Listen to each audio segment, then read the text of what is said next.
friends, maybe you are trying to pick out a color. Maybe you have a renovation project.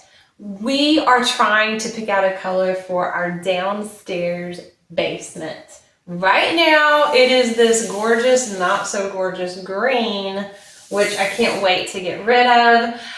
We have sanded, or actually my husband has sanded the walls, which you definitely want to prep your walls before you paint. Don't skip this step, even though it is messy. I wanted to pick a gray, but gray is like, you know, there's gray, and then there's a blue shade gray, and then there's a warm shade gray. But I wanted to give you a few helpful pointers while you are trying to pick your paint colors.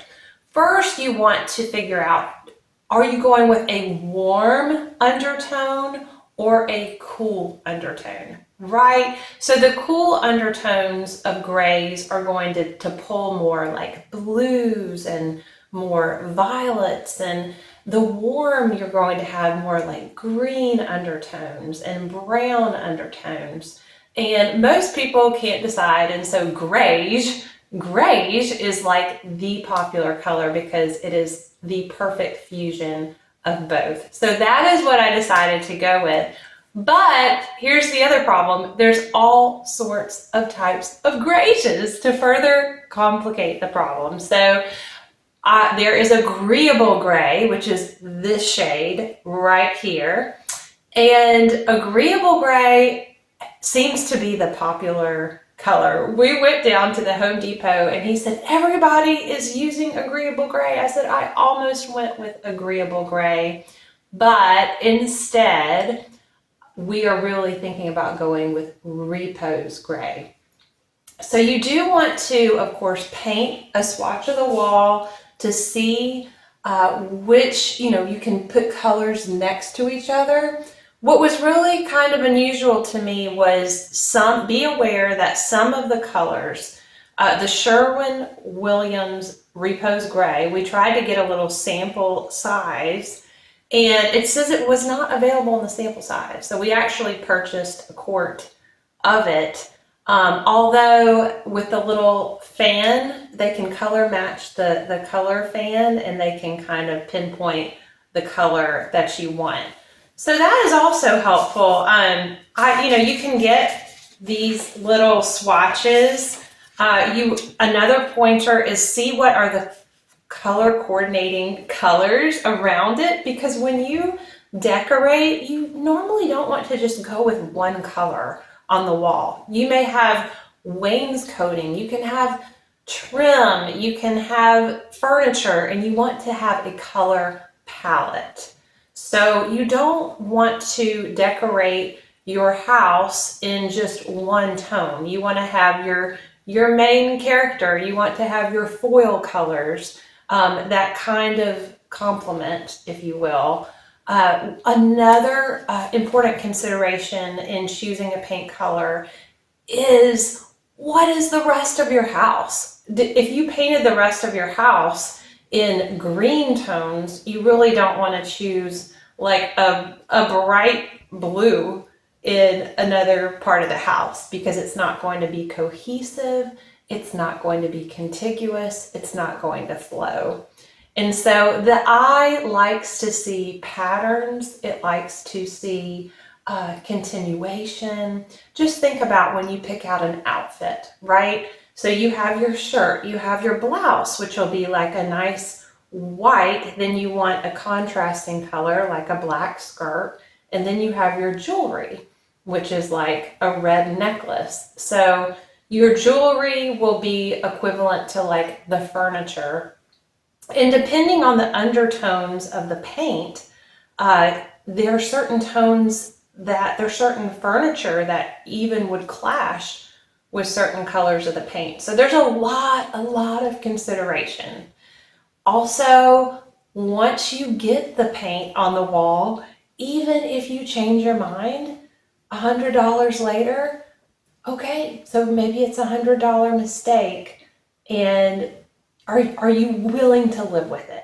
At the end of the day, this is a big paint consideration. Even if you did the color swatches and they did not work out and you painted the whole room, are you willing to live with it? Because really, when you are painting a space, so much is affected. Mentally, we are so affected by our environment, whether we realize it or not. You may want to, at the end of the day, curl up and have a tranquil, serene space that really helps you to unwind and relax.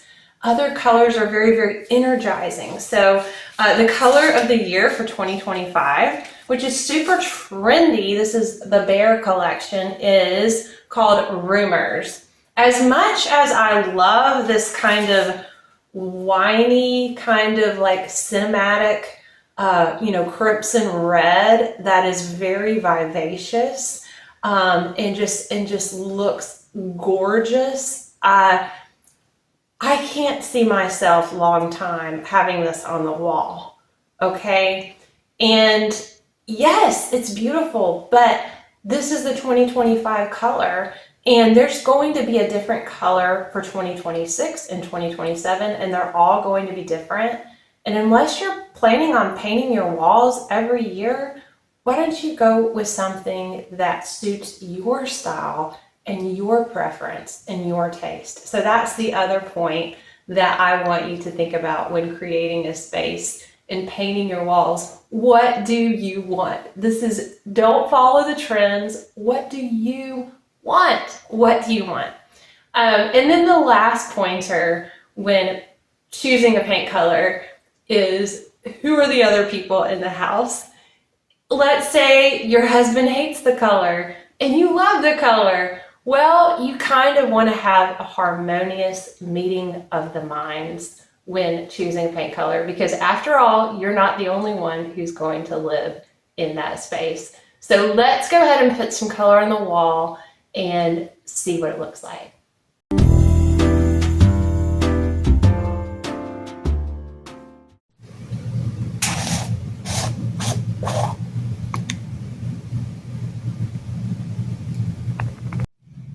Okay, so here I am. My husband has already put a rectangle of Repose Gray. Don't you love the name too? I think sometimes I choose paint colors just because I fall in love with the name. Can anyone else relate? That should not be how you pick your paint colors, but that is very tempting. But anyway, Repose Gray, it is very restful. It is very serene. You really need to wait till after it dries to really tell. And this is a cute little rubber brush. This is so cute. Anyway, so I'm going to put on Eider White. Eider White is a shade lighter, has a little bit of pink undertones, but not too much. And I want to see if I want a lighter version. So this is Sherwin-Williams Eider White. In the sample, this isn't a flat. You want to choose your sheen too. There's flat, there's matte, there's eggshell, and those will probably be the choices if you're painting interior. But you really want to decide on your sheen and figure all that out when you're not going to put a gloss probably on the wall unless you're doing like a Hollywood Regency theme or something like that. So you want something washable, especially if you have kids or pets. And then you want to decide, hey, do I want to get a primer all in one? How many coats do you want to do, right? Okay, so this is looking really nice. It is wider, it's a little brighter. Oh man, we're gonna have some decisions to make. And then also, since I'm going to do a shaker wall, I want to actually put the color that I'm going to do the shaker wall next to it. So let's wait till this dries and you can tell me what you think. Okay, so I am officially the most indecisive person you will ever probably meet. But we finally did another trip to the Home Depot. And remember when I said you want to think about your flooring? Well, look at this.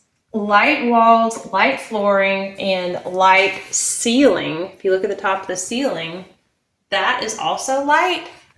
And this just seemed kind of like not enough warmth. And so we went with the really, really dark, powerful gray, and it is Hematite by Beige. Hematite by Beige. And I just feel like the basement needs to be kind of dark and moody if you're going to have the other light. And so, yeah, this only took an entire day. And so maybe, maybe after watching this video, you can save some time. And I hope these tips helped. Like and subscribe. Thanks for watching.